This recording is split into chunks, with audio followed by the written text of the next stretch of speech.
तेरा कलाम रहेगा कायम पहाड़ जब न रहे खुदाया, तेरे मुंह की एक बात भी टलेगी ना चाहे कुछ भी हो। तेरी मान दिए है जिंदा सोने से भी कीमती, मेरा दिल ये दे गवाही है ये किताब अज़ीम। नाज़िल करे अपना कलाम, शिकस्ता दिलों को सुकून मिले, तारीकी दूर हो मेरी राहें रोशन कर। दिल अपना कलाम कसरत से ए खुदा बदल दे, रिहाई दे कसरत से फल में नाम। कलाम रहेगा कायम पहाड़ जब न रहे खुदाया, तेरे मुंह की एक बात भी टलेगी ना चाहे कुछ भी हो।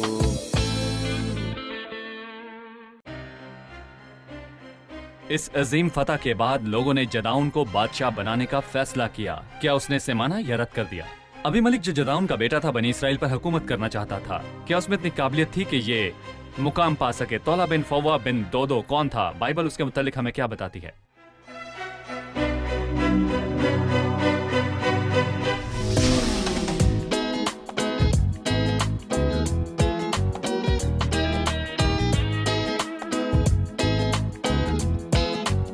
अजीज नाजरीन, मैं अयाद ज़रीफ आप सब देखने वालों को हमारे रोज के बाइबली मुतालियाती प्रोग्राम की नई किस्त में खुशामदीद कहता हूँ। इस प्रोग्राम में हम बाइबल मुकद्दस की तमाम किताबों का मुतालिया पेश कर रहे हैं। अभी हम कज़ात की किताब का मुतालिया कर रहे हैं जो पुराने अहदनामे की दूसरी तारीखी किताब है, और आज हम 8वें और 9वें बाब को और 10वें बाब की पहली 2 आयात के मुतल्लिक जानेंगे। लेकिन आगाज में मैं खुदा के खादमीन को स्टूडियोज में खुशामदीद कहूँगा।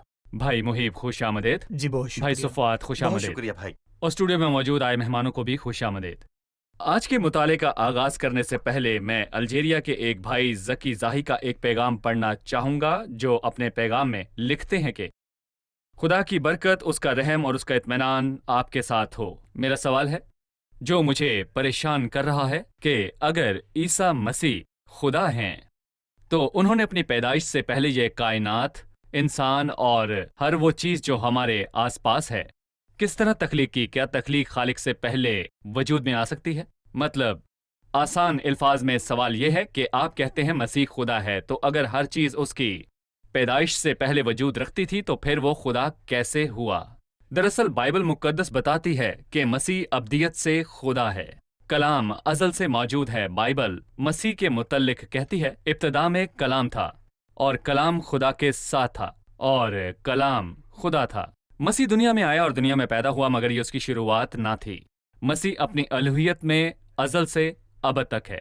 बहरहाल जब उसने इंसानी बदन इख्तियार किया तो ये उसके इंसान होने की शुरुआत थी। बाइबल ये भी बताती है कि कलाम मुजस्सम हुआ और हमारे दरमियान रहा। मसीह अपनी अलूहियत में वो खुदा है जिसने सब कुछ तख्लीक किया। बाइबल कहती है जिसके वसीले से उसने आलम भी पैदा किए। बाइबल मसीह के मुतल्लिक कहती है कि वो खुदा है जो सब चीज़ों पर इख्तियार रखता है। वो हर एक चीज़ की शुरुआत और अपनी अलूहियत में इस जहान के वजूद का बाइस है। लेकिन जब हम मसीह की शुरुआत की बात करते हैं तो हमारी मुराद उसकी इंसानी जिंदगी से है, और कलाम मुजस्सम हुआ और हमारे दरमियान रहा। मसीह ने खुद पर और अपनी अज़ली और अब्दी अलूहियत पर गवाही दी जब उसने कहा पेशतर इससे कि अब्राहम पैदा होता, मैं हूँ। वो अपनी अलूहियत में अब्राहम से पेशतर था। ये बात कि मैं हूँ वही बात है जो यहोवा खुदा ने मूसा से खरूज की किताब और उसके 3 बाब में कही थी। वहाँ लिखा है कि मैं जो हूँ सो मैं हूँ। मसीह ने वो काम किए जो साबित करते हैं कि वो खुदा है। मसीह ने जमीन पर होते हुए तख्लीक किया।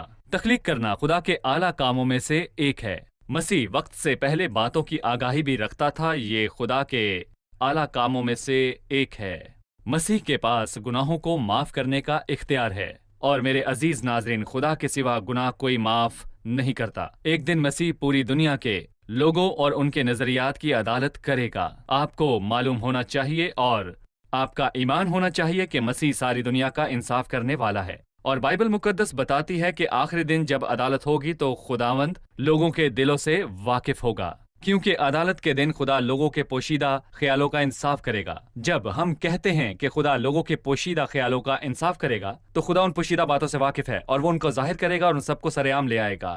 مسیحی وہ واحد ہستی ہے جو عدالت کرے گا۔ اس کا مطلب یہ ہے کہ مسیحی انصاف کا خدا ہے۔ عزیز ناظرین، اگر آپ مسیح کی الوہیت، مسیح کے اختیار اور اس کے مجسم ہونے اور انسانیت کے متعلق مزید جاننا چاہتے ہیں تو وزٹ کیجئے ہماری ویب سائٹ کو biblimutale.com۔ یہاں آپ کو وضاحت کے ساتھ ہر چیز مل جائے گی۔ یہاں آپ کو ایک کتاب بھی ملے گی بعنوان مسیحی ایمان کے 3 بنیادی حقائق، اور اگر آپ کے کوئی مزید سوالات ہوں تو ہمیں ضرور لکھ بھیجیے۔ ناظرین، ہم اپنے مطالعے میں 8ویں باب پر پہنچ چکے ہیں۔ 8واں باب اس عظیم فتح کے بعد کے واقعات کو بیان کرتا ہے۔ جدعون کے آگے قوم نے ایک پیشکش رکھی، انہوں نے اس سے کہا کہ ان پر حکمرانی کرے۔ بھائی صفوات، ہمیں اس کے بارے میں بتائیے۔ ہم 8ویں باب کا پہلا حصہ پڑھتے ہیں۔ تب بنی اسرائیل نے جدعون سے کہا، تو ہم پر حکومت کر، تو اور تیرا بیٹا اور تیرا پوتا بھی، کیونکہ تو نے ہم کو مدیانیوں کے ہاتھ سے چھڑایا۔ تب جدعون نے ان سے کہا، نہ میں تم پر حکومت کروں گا، نہ میرا بیٹا، بلکہ خداوند ہی تم پر حکومت کرے گا۔ یہ ایک شاندار شخص کا ایک شاندار جواب تھا۔ جدعون کو بادشاہ بننے کے لیے کہا گیا، لیکن اس نے رد کر دیا۔ اس سے پوچھا گیا ہوگا تو کون ہے، تو اس نے کہا ہوگا میں جدعون ہوں، جس سے بادشاہ بننے کے لیے پیشکش کی گئی، مگر میں نے انکار کر دیا۔ باوجود اس کے کہ لوگوں نے مجھ سے کہا اور اصرار کیا کہ لوگوں نے مجھ سے کہا کہ تو ہم پر حکومت کر، تو نے ہمیں مدیانیوں کے ہاتھ سے چھڑایا۔ جب بھی اسرائیل اپنے کھیت اگاتے تو مدیانی اس سے چرانے پہنچ جاتے، سو لوگ اس سے کبھی سیر نہ ہونے پاتے۔ اور جدعون جو ان کا مخلصی دینے والا تھا، وہ منظر عام پر آیا اور ان کو مدیانیوں کے ہاتھوں اور ظلم سے چھڑایا، اور اسی لیے لوگوں نے اس سے کہا کہ تو ہم پر حکومت کر۔ اور اسی لمحے جدعون کو احساس ہوا کہ وہ بھی اور یہ لوگ بھی خدا کے خادم ہیں۔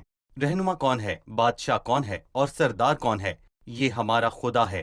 یہ ایک شاندار جواب تھا۔ کسی بھی ملک کے اندر جھگڑے کی وجہ یہ ہے کہ سب حکمران بننا چاہتے ہیں۔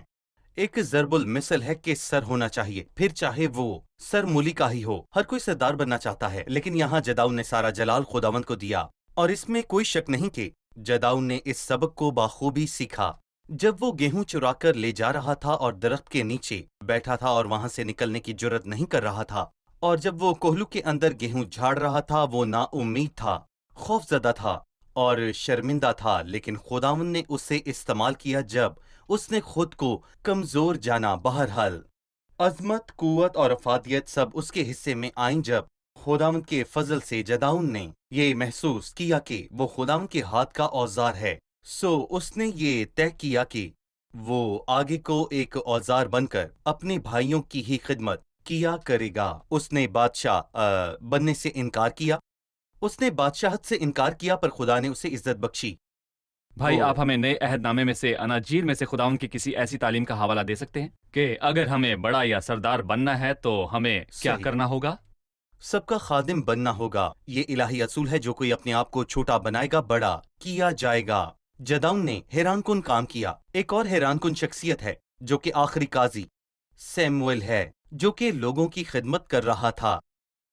لوگوں نے کہا، دیکھ تو ضعیف ہے اور تیرے بیٹے تیری راہ پر نہیں چلتے، لیکن ہمیں ایک بادشاہ چاہیے۔ یقیناً سیموئیل بہت اداس تھا۔ خداوند بادشاہ ہے، خداوند رہنما ہے۔ اس نے انہیں کہا تو نہیں، لیکن انہیں لگتا ہے کہ وہ سردار بننا چاہتا ہے۔ اگر وہ ہاں کہتا تو خداوند کو ناراض کرتا، اسی لیے نہ اس نے ہاں کہا اور نہ ہی اس نے نہ کہا۔ مرتے دعا سیموئیل گیا اور دعا کی۔ خداوند نے کہا کہ پیارے سیموئیل، انہوں نے تیرا نہیں بلکہ میرا انکار کیا ہے، اور اسی لیے خداوند نے اس سے انعام دیا۔ اور جب ہم عبرانیوں کے 11ویں باب میں سورماؤں کی فہرست پڑھتے ہیں تو بالکل شروعات میں وہ جدعون کا نام لیتا ہے۔ عبرانیوں 11 میں بڑے سورماؤں کی فہرست میں، جو کہ عظیم لوگوں کی فہرست ہے، لکھا ہے، اب کیا کہوں، اتنی فرصت کہاں کہ جدعون، باراک، سمسون، افات اور داؤد اور سیموئیل اور نبیوں کا حال بیان کروں۔ انہوں نے ایمان ہی کے سبب سے سلطنتوں کو مغلوب کیا اور کیا راست بازی کے کام کیے، وعدے کی ہوئی چیز کو حاصل کیا، شریروں کے منہ بند کیے، آگ کی تیزی کو بجھایا، تلوار کی دھار سے بچ نکلے، کمزوریوں میں زور آور ہوئے اور لڑائی میں بہادر بنے، غیر قوموں کی فوجوں کو بھگا دیا۔ اور میں کہوں گا کہ یقیناً یہ خدا کا انعام ہے جو شاندار ہے۔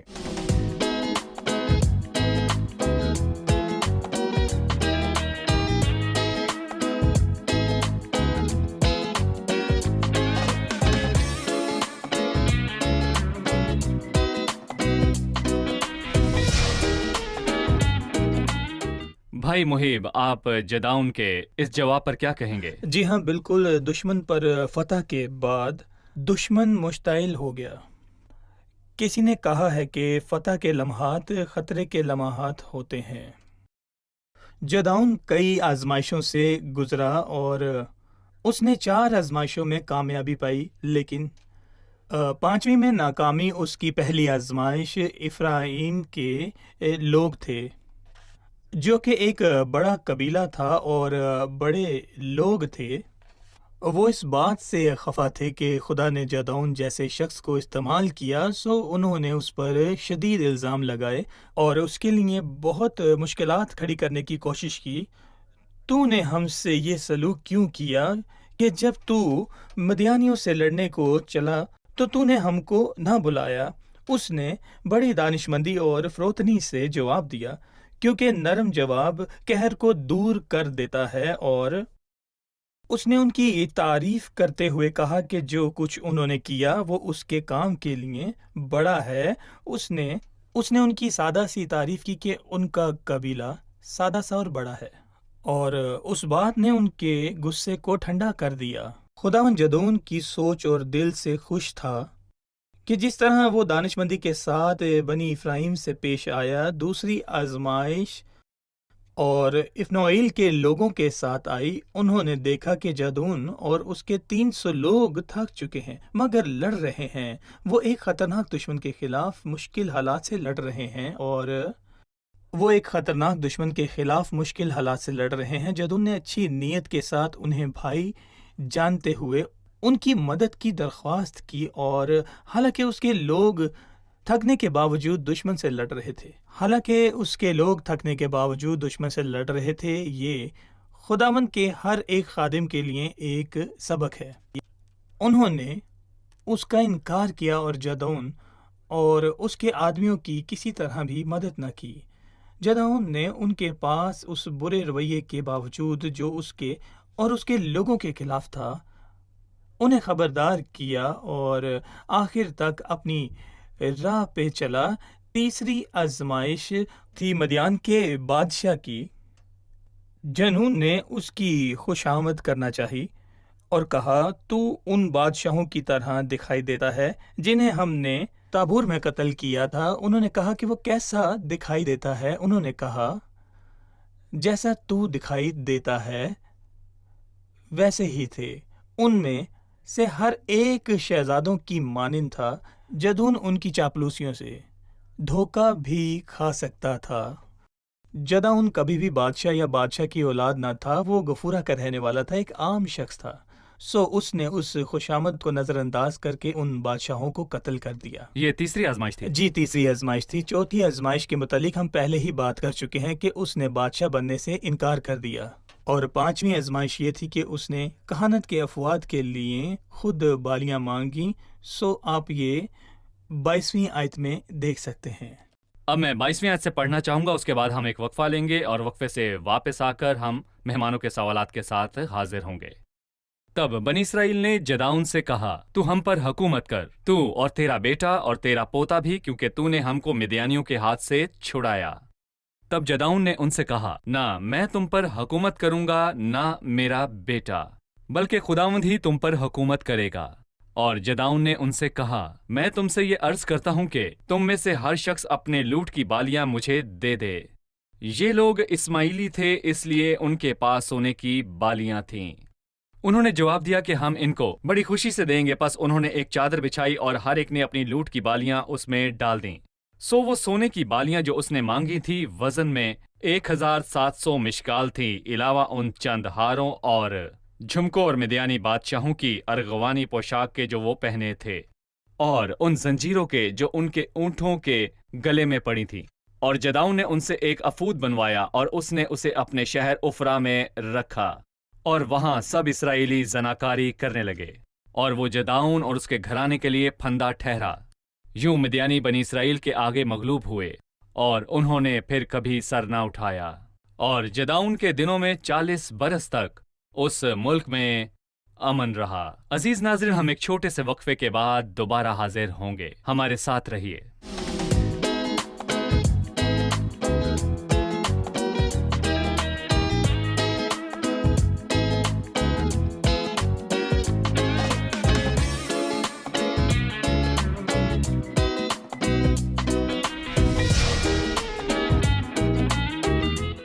खुश आमदीद नाज़रीन, आइए अब चलते हैं मेहमानों की तरफ और उनसे सवाल पूछते हैं। जी सवाल कीजिए। दरअसल जदौन ने किया जो मुझे उस पर हैरत है। जदौन वो शख्स है जिसे खुदा ने एक सुरमा बनाकर इस्तेमाल किया कि लोगों को एक बड़े कठिन वक्त में मुखलसी फराहम करे। वो बहुत सारी आजमाइशों से गुज़रा, बादशाह बनने की आजमाइश और दूसरी आजमाइशें जिनका हमने अभी ज़िक्र किया, लेकिन हम देखते हैं कि उसने दर्दनाक ठोकर खाई। मेरा मतलब है कि अजीम जदौन ऐसी दर्दनाक ठोकर कैसे खा सकता है? अगर ये उसके साथ हुआ तो हम में से बेहतरीन ईमानदार के साथ क्या कुछ नहीं हो सकता? भाई सफवाद, अजीम जदाउन ने ठोकर क्यों खाई? बाइबल हमें पहले करंथियों के 10वें बाब की 11वीं आयत में बताती है कि और तुम बुत परस्त ना बनो जैसे बाज उनमें से बन गए थे। चुनाचे लिखा है, लोग खाने पीने को, बैठने फिरने और नाचने कूदने को उठे, और हम हरामकारी ना करें जिस तरह उनमें से बाज ने की और एक ही दिन में 30,000 मारे गए। और हम खुदावंद की आजमाइश ना करें जिस तरह बाज ने उनमें से की और सांपों ने उन्हें हलाक किया, और तुम बुड़बुड़ाओ नहीं जिस तरह उनमें से बाज बुड़बुड़ाए और हलाक करने वाले ने उन्हें हलाक किया, और ये बातें उन पर इबरत के लिए वाक़ई हुईं। और हम आखिरी ज़माने वालों की नसीहत के वास्ते लिखी गईं, जो बात सीखने की है कि जो कोई अपने आप को कायम समझता है वो खबरदार रहे कि गिर ना पड़े। और ये वही बात है जो पालूस रसूल रोमियो 15 में लिखता है, क्योंकि जितनी बातें पहले लिखी गई हैं वो हमारी तालीम के लिए लिखी गई हैं, ताकि सब्र से और कलामे मुक़द्दस की तसल्ली से उम्मीद रखें। यानी कि कोई भी कामिल नहीं।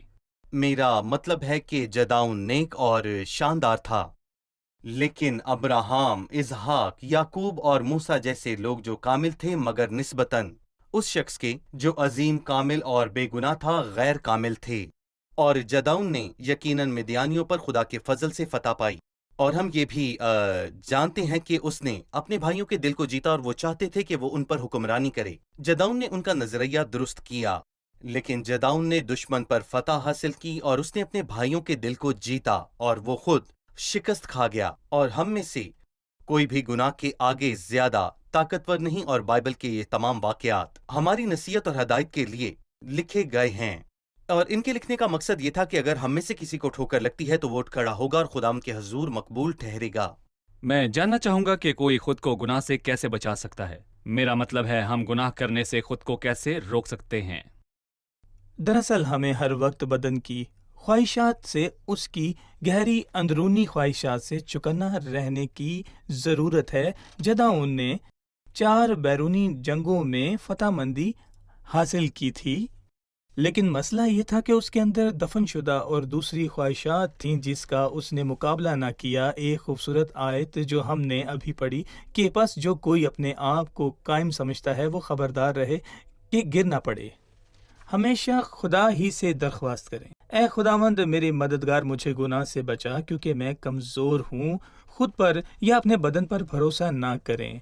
आए खुदा के हजूर में खुद को जांचें और परखें। हमेशा ऐसा ही करें जब भी आपको महसूस हो कि आपकी ज़िंदगी की तरफ कोई खतरा चल रहा है या आप किसी गलत बात में जानिब हो रहे हैं। इससे पहले कि बहुत देर हो जाए, अपने बदन को परखें और उस ख्वाहिशात से इनकार करें। देखिए, मैं कहना चाहूंगा कि हमारे साथ भी ऐसा हो सकता है। हम जदाउन को कसूरवार ठहराते हैं, इतना अजीम शख्स, और वो ठोकर खा गया।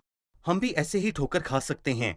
हम किसी वक्त खुदा की खिदमत खुशी से कर सकते हैं, और किसी वक्त हम नाउमीद और थके मांदे भी हो सकते हैं। और खुदावन चाहता है कि हम मजबूती से खड़े हों, लेकिन वो इससे खुश नहीं है कि किसी वक्त हम खुश हों और किसी वक्त गिरे हों। और बावजूद इस हकीकत के कि हम मसीह में सकूनत करते हैं, खुदावन कहता है, मैं अंगूर का हकीकी दरख्त हूँ और तुम डालियां हो। ये ईमानदार का फर्ज है कि वो कायम रहे, क्योंकि हमारे पास खुदा का रूह है, हमारे पास खुदा का कलाम है, और हम इनसे मजबूती से कायम रहने की कुव्वत पाते हैं। और खुदावन जिसमें हम रहते हैं, हमें इत्मीनान मिलता है, और जिंदगी और मौत के अंदर वो हमारी पनागाह है। अब मैं 9वें बाब को पढ़ूंगा, फिर भाई मुहीब से कुछ सवालात पूछूंगा। 9वां बाब। तब युरबुल का बेटा अबी मलिक सिकम में अपने मामुओं के पास गया और उनसे और अपने सब नन्याल के लोगों से कहा कि सिकम के सब आदमियों से पूछ देखो کہ تمہارے لیے کیا بہتر ہے یہ کہ یوربل کے بیٹے جو 70 آدمی ہیں وہ تم پر سلطنت کریں، یا یہ کہ ایک ہی کی تم پر حکومت ہو؟ اور یہ بھی یاد رکھو کہ میں تمہاری ہی ہڈی اور تمہارا ہی گوشت ہوں۔ بھائی محیب، کیا آپ کو لگتا ہے کہ ابی ملک کے الفاظ اسے خدا کے لوگوں پر حکومت کرنے کا اہل بناتے ہیں؟ آپ کیا کہیں گے؟ ہرگز نہیں۔ جداؤن حکومت کر رہا تھا، خدمت نہیں۔ دراصل رویہ بہت اہم چیز ہے۔ جس شخص کو خدا استعمال کرتا ہے وہ خدا کے لوگوں کی حیثیت سے استعمال ہوتا ہے۔ پہلی بات، ابی ملک کون ہے؟ وہ جداؤن کی حرم کا بیٹا جو سکم میں تھی۔ دراصل جداؤن کی ناکامی کے پیچھے ایک وجہ یہ بھی تھی جو کہ ہم 8ویں باب کی 30ویں آیت میں پڑھتے ہیں، اور جداؤن کے 70 بیٹے تھے جو اسی سلوب سے پیدا ہوئے تھے، کیونکہ اس کی بہت سی بیویاں تھیں اور اس کی ایک حرم بھی تھی جو کہ سکم میں تھی۔ اس سے ایک بیٹا پیدا ہوا، ابی مالک۔ یہاں ہمیں وہ جداؤن دکھائی نہیں دیتا جسے ہم نے شروعات میں دیکھا تھا۔ ہمیں وہ گفورہ کا رہنے والا حلیم انسان نظر آتا تھا، وہ شخص جو ہراوت کے چشمے کے پاس گیا، وہ ہر طرح سے خود پر قابو رکھے ہوئے، لیکن اس کی فتوحات کے بعد اس کے پاس بہت سی خواتین تھی۔ گویا وہ خود کو انعام دینا چاہتا ہو یا مطمئن کرنا چاہتا ہو، یا کہ فتوحات کے بعد ایک موڑ تھا جو کہ بہت خطرناک تھا۔ یہاں ایک شخص ہے جس کی جسمانی خواہشات کو اس حد تک آزاد کر دیا کہ ایک حرم کو لے لیا، جو کہ ایک غیر شرعی بات ہے، جس سے ابی ملک پیدا ہوا۔ اب وہ شخص نہیں رہا جو خود پر ضبط رکھ سکتا تھا۔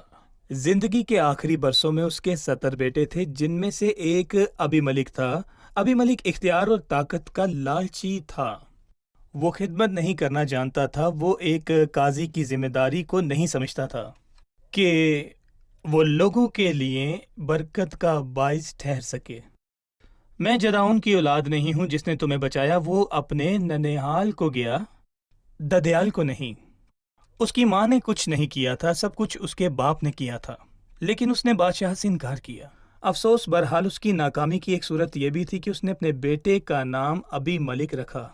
اس نے بادشاہ سے انکار کیا، مگر اس نے اپنے بیٹے کا نام ابی ملک رکھا کہ ساری زندگی اس کا بیٹا شیخی مارتا رہے۔ ابی ملک یہ سوچ کے ساتھ لوگوں کے پاس گیا اور ان سے کہا کہ بہتر ہے کہ تم پر ایک ہی حکومت ہو۔ انہوں نے اس سے ہمدردی کی اور اسے اپنا بادشاہ بنا دیا۔ اس نے ایک پتھر پہ اپنے 70 بھائیوں کا قتل کر دیا۔ وہ اپنے تخت اور اختیار کی خاطر سب کچھ برباد کرنے پر راضی تھا۔ میں بادشاہ ہوں، میں بادشاہ ہوں۔ وہ اپنے آس پاس سب کو ذبح کر ڈالنے پر راضی تھا تاکہ حکومت کرے اور اسی کی حکمرانی رہے۔ میں چاہوں گا کہ اگر حاضرین میں سے کسی کا کوئی سوال ہو تو وہ پوچھے۔ جی، آپ سوال پوچھنا چاہتے ہیں؟ میرا سوال ہے، کیوں خدا نے ابی ملک اور سکم کو تباہ کیا؟ اس کے بارے میں ہمیں بتائیے۔ خدا نے ابی ملک اور سکم کو تباہ کیوں کیا؟ دیکھیں، ابی ملک نے اپنے بھائیوں کو قتل کیا۔ اس نے ایک پتھر پر اپنے 70 بھائیوں کو مار ڈالا۔ یقیناً یہ تباہی اور بربادی ہے۔ میں یہ کہنا چاہوں گا، گناہ کی سزا مل کر رہتی ہے۔ جداؤن نے خوشگوار رات گزاری جس کا نتیجہ وہ لڑکا تھا۔ خواہش اور گناہ کا انجام سزا ہے۔ دیکھیں، گناہ کی سزا ہے، جو آپ بوتے ہیں آپ وہی کاٹتے ہیں، اور ابی ملک نے 70 بھائیوں کو ایک پتھر پہ مارا اور اس کا قتل بھی بڑی بے رحمی سے ہوا۔ مطلب کہ جو اس نے بویا یہ اسی کا نتیجہ تھا۔ اس نے اپنے بھائیوں کو قتل کیا اور اس کے بعد خداوند نے بھی بڑی بے رحمی کے ساتھ اسے قتل ہونے دیا۔ اور میں اپنے بھائیوں اور بہنوں کو یہ یاد دلانا چاہوں گا کہ ناانصافی کا خاتمہ ہونے کو ہے۔ میرا مطلب ہے کہ اگر کوئی کسی پر ناانصافی کرتا ہے تو اس کی عدالت ہونے والی ہے، اور یہ حقیقت ہے کہ برائی کی عدالت تھوڑی طویل ہو سکتی ہے، لیکن ہر ناانصافی اپنے انجام کو پہنچے گی۔ ہم پروگرام کے اختتام پر پہنچ چکے ہیں۔ آپ سب کا شکریہ۔ آنے والی قسط میں ہم سلسلے کو جاری رکھیں گے جس میں ہم 10ویں باب کا مطالعہ کریں گے۔ یہ باب بہت ہی خوبصورت باب ہے۔ بہت شکریہ۔ میں مہمانوں کا بھی شکر گزار ہوں۔ اگلے پروگرام میں آپ سے پھر ملاقات ہوگی۔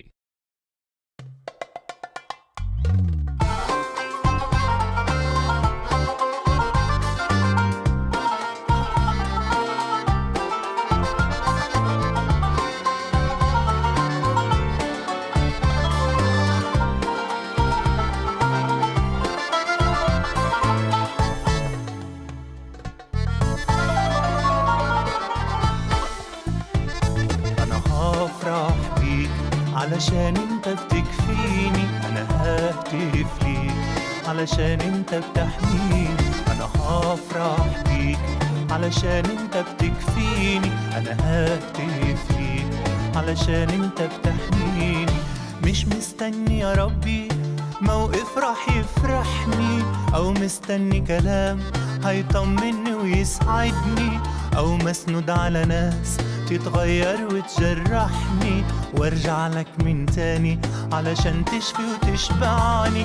مش مستني يا ربي موقف راح يفرحني، او مستني كلام هيطمني ويسعدني، او مسنود على ناس تتغير وتجرحني، وارجع لك من تاني علشان تشفي وتشبعني.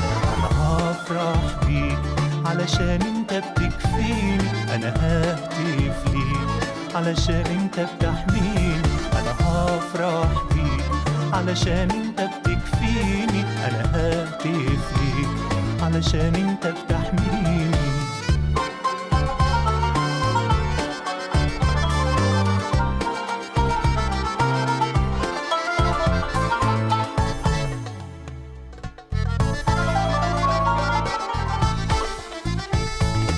مش رح انزل عيني من على شخصك وجمالك، واتذكر ضعفاتي وخيانتي وكسر كلامك، وياك بتجدد عهدي تغمرني بنهر سلامك، وتفيض فيا بروحك بشهادة المجد جلالك.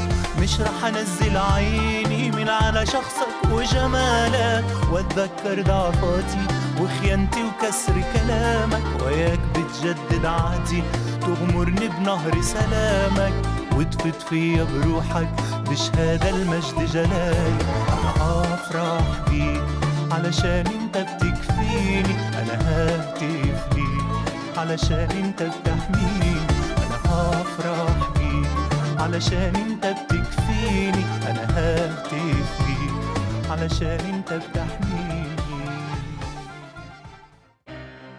آپ یار جلادی کے متعلق کیا جانتے ہیں؟ قضات کی کتاب کے متعلق خدا کے لوگوں کو بچانے میں اس کا کیا کردار تھا؟ افتح کون تھا؟ کیا وہ قاضی بننے کا اہل تھا جو خدا کے لوگوں کو بچائے؟ وہ کون سی مشکلات اور رکاوٹیں تھیں جن کا سامنا افتح کر رہا تھا؟ وہ ان پر غالب کیسے آیا؟